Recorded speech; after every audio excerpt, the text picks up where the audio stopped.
নমস্কার বন্ধুরা, সুস্মিতার রান্নাঘর স্লাইস অফ লাইফে আরও একবার আপনাদের সকলকে স্বাগত জানাই।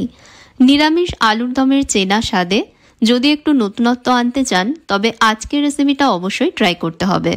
এই নিরামিষ আলুর দমে আছে এমন কিছু বিশেষ উপাদান যা পুরো রেসিপিটাকে নিয়ে যায় অন্য মাত্রায়। ঘন মাখনময় টেক্সচার আর মশলার নিখুঁত ব্যালেন্স সব মিলিয়ে এই পদটা রুটি, পরোটা বা লুচির সঙ্গে হয়ে উঠবে যে কোনো বিশেষ দিনের সেরা আকর্ষণ। পেঁয়াজ রসুন ছাড়াও কতটা দারুণ স্বাদে তৈরি হতে পারে তা বুঝতে হলে অবশ্যই একবার চেখে দেখতে হবে আজকের রেসিপি। তাহলে দেরি না করে শুরু করে দিই রেসিপি। এর জন্য প্রথমে আমি একটা ফ্রাইং প্যানে হাফ কাপ কাঁচা বাদাম ড্রাই রোস্ট করে নেব। বাদামের গায়ে হালকা বাদামি রং না আসা পর্যন্ত বাদামগুলো ভাজবো। ভাজা বাদাম থেকে খুব সুন্দর গন্ধ বেরিয়েছে আর বাদামের গায়েও দেখুন হালকা বাদামি রং চলে এসেছে। এখন এগুলোকে একটু ঠান্ডা করে নেব। ঠান্ডা করে নেবার পর আমি একটা গ্রাইন্ডার জারের মধ্যে ভাজা বাদামগুলো ঢেলে নিচ্ছি। এবার এগুলোকে আধ ভাঙা করে গুঁড়ো করে নেব। একদম মিহি গুঁড়ো করবার প্রয়োজন নেই বন্ধুরা, একটু আধ ভাঙা করে এগুলোকে গুঁড়ো করে নিতে হবে। তো আমি গুঁড়ো করে নিয়েছি। এখন একটা কড়াইতে পর্যাপ্ত পরিমাণ সর্ষের তেল গরম করে নিচ্ছি। তবে যে কোনো রান্নার তেলেই কিন্তু রান্নাটা করা যাবে। তেলের কাঁচা গন্ধ চলে গেলে তেলের মধ্যে দিচ্ছি হাফ টিস্পুন নুন আর 1/4 টিস্পুন হলুদ গুঁড়ো। নুন হলুদ যাতে তেলের মধ্যে পুড়ে না যায় তাই আজ কমে রেখে তেলের সাথে নুন হলুদ মিশিয়ে নিচ্ছি। এবার এর মধ্যে দিয়ে দিচ্ছি কেটে রাখা হাফ কেজি আলু। আলুর খোসা ছাড়িয়ে নিয়ে আলুগুলোকে আমি 4 টুকরোয় কেটে নিয়েছি। এবার আলুগুলোকে ভেজে নেব। আলুতে সোনালি রং না আসা পর্যন্ত ভাজতে হবে। কড়াইটা ঢাকা চাপা দিয়ে ভাজবো যাতে ভাজবার সময়ই এগুলো হাফ সেদ্ধ হয়ে যায়। তো কড়াইটা ঢেকে দিয়ে বেশি আঁচেই আমি আলুগুলোকে ভেজে নিচ্ছি। তবে মাঝে মাঝে আলুগুলোকে একটু এপিট ওপিট করে দিতে হবে যাতে আলুর সব দিক সমানভাবে ভাজা হয়। তারপর আবারও কড়াইতে ঢাকনা দিয়ে দেব। এভাবে আলুতে সোনালি রং না আসা পর্যন্ত আমি আলুগুলোকে ভেজেছি। আলুতে সোনালি রং চলে এসেছে। এখন ভাজা আলুগুলো কড়াই থেকে আমি তুলে নিচ্ছি। এবার এই তেলের মধ্যেই দিয়ে দেব 2টো তেজপাতা, একটা দারচিনি, একটা বড় এলাচ আর 2টো ছোট এলাচ। সাথে দেব 1 চামচ গোটা জিরে। গোটা মশলাগুলো একটু ভেজে নেব। গোটা মশলাগুলো একটু ভেজে নিয়েই দিয়ে দেবো এর মধ্যে আদা কাঁচা লঙ্কা বাটা। 1 ইঞ্চির একটা আদা আর 2টো কাঁচা লঙ্কা একসাথে এখানে আমি বেটে নিয়েছি। আদা বাটা তেলে দেওয়ার সাথে সাথেই তেল ছিটোয়, তাই কড়াইটা ঢেকে দিচ্ছি যাতে বাইরে না ছিটিয়ে আসে। এভাবে কয়েক সেকেন্ড ঢাকা দিয়ে রাখলেই দেখবেন তেল ছিটানো বন্ধ হয়ে যাবে। কয়েক সেকেন্ড পর ঢাকনাটা সরাচ্ছি। এবার 1-2 মিনিটের জন্য ভেজে নেব যাতে আদার যে একটা রস স্মেল থাকে সেটা চলে যায়।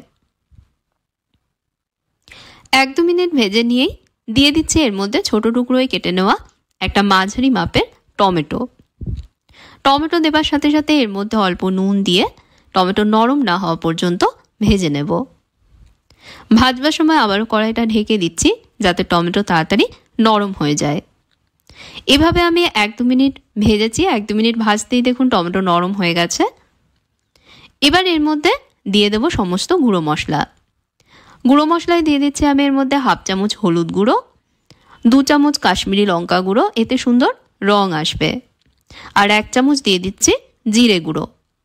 আদা কাঁচা লঙ্কা বাটার জার ধুয়ে দিয়ে দিচ্ছি এর মধ্যে অল্প জল যাতে মশলাগুলো না পড়ে। এবার সব মিশিয়ে নিয়ে ভালোভাবে মশলাটা কষাবো। কড়াইতে ঢাকনা দিয়ে লো মিডিয়াম আঁচে কষিয়ে নেব। মশলা থেকে তেল না ছাড়া পর্যন্ত এভাবে মশলা কষাতে হবে। তবে মাঝে মাঝে সব আমি কিন্তু একটু মিশিয়ে দিয়ে আবারও কড়াইটা ঢেকে দিয়ে মশলাটা কষিয়েছি। মশলা থেকে তেল ছেড়ে দিয়েছে। এখন দিয়ে দিচ্ছি এর মধ্যে 2 চামচ টক দই। দই দেওয়ার পর আবারও মশলার সাথে মিশিয়ে নেব।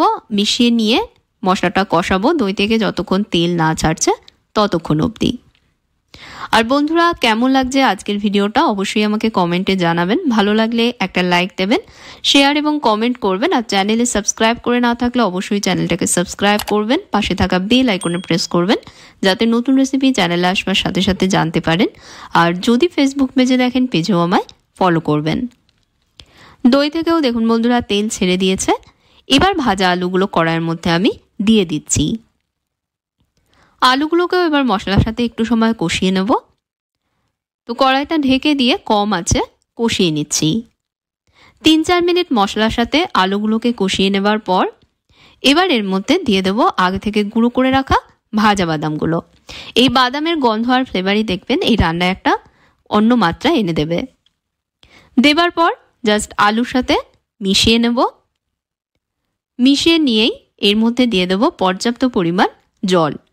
এই গ্রেভি একটু গামাখো হবে, সেই বুঝে এর মধ্যে জল দিতে হবে। এতটা জল দেবেন যাতে আলুগুলো সেদ্ধ হয়ে যায়। আমি 1.5 কাপ মতন জল এর মধ্যে দিয়েছি। স্বাদ মতন নুন দিয়ে দিচ্ছি। অবশ্যই আপনারা নিজেদের স্বাদ অনুযায়ী এর মধ্যে নুন দেবেন। 2টো দিয়ে দিচ্ছি গোটা কাঁচা লঙ্কা সুন্দর ফ্লেভারের জন্য। এবার কড়াইটা ঢেকে দেব। ঢেকে দিয়ে আঁচ কমে রেখে রান্না করব আলুগুলো সেদ্ধ না হওয়া পর্যন্ত।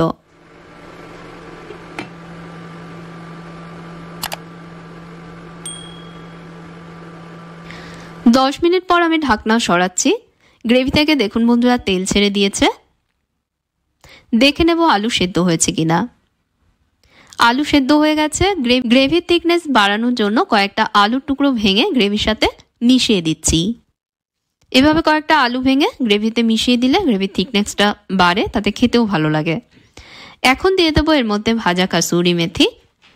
1 চামচ ভাজা কাসুরি মেথি এর মধ্যে আমি হাতে ডলে দিয়ে দিলাম। আর দিয়ে দেবো গরম মশলা গুঁড়ো। 1/4 টিস্পুন গরম মশলা গুঁড়ো এর মধ্যে দিয়ে দিচ্ছি। সব মিশিয়ে নিয়ে আরও কয়েক সেকেন্ড গ্রেভি ফুটিয়ে নেব। কড়াইটা আবারও ঢেকে দিয়ে কম আছে 30 সেকেন্ড ফুটিয়ে নিচ্ছি। 30 সেকেন্ড পর ঢাকনা সরাচ্ছি। সবশেষে এর মধ্যে 1 চামচ ঘি দিয়ে এর সাথে মিশিয়ে নিয়েই একটা পাত্রে এটা ঢেলে নেব। তৈরি হয়ে গেল পিনাটস, কাসুরি মেথি আর বিভিন্ন মশলার মেলবন্ধনে তৈরি নিরামিষ আলুর দম, যা শুধু স্বাদেই নয় ঘ্রাণেও মন জয় করবে। একবার খেলে আপনি নিজেই বুঝে যাবেন যে নিরামিষ হওয়া সত্ত্বেও এটা কতটা সুস্বাদু খেতে হয়। কেমন লাগলো আপনাদের অবশ্যই আমাকে কমেন্ট করে জানাবেন। যদি ভালো লাগে লাইক এবং শেয়ার করবেন, আর চ্যানেলে সাবস্ক্রাইব করতে ভুলবেন না। সাথে বেল আইকনে প্রেস করবেন, আর যদি ফেসবুক পেজে দেখেন পেজেও আমায় ফলো করে নেবেন। তাহলে আজকের মতন বিদায় নিচ্ছি বন্ধুরা। আপনারা ভালো থাকবেন, ভালো রাখবেন। ধন্যবাদ।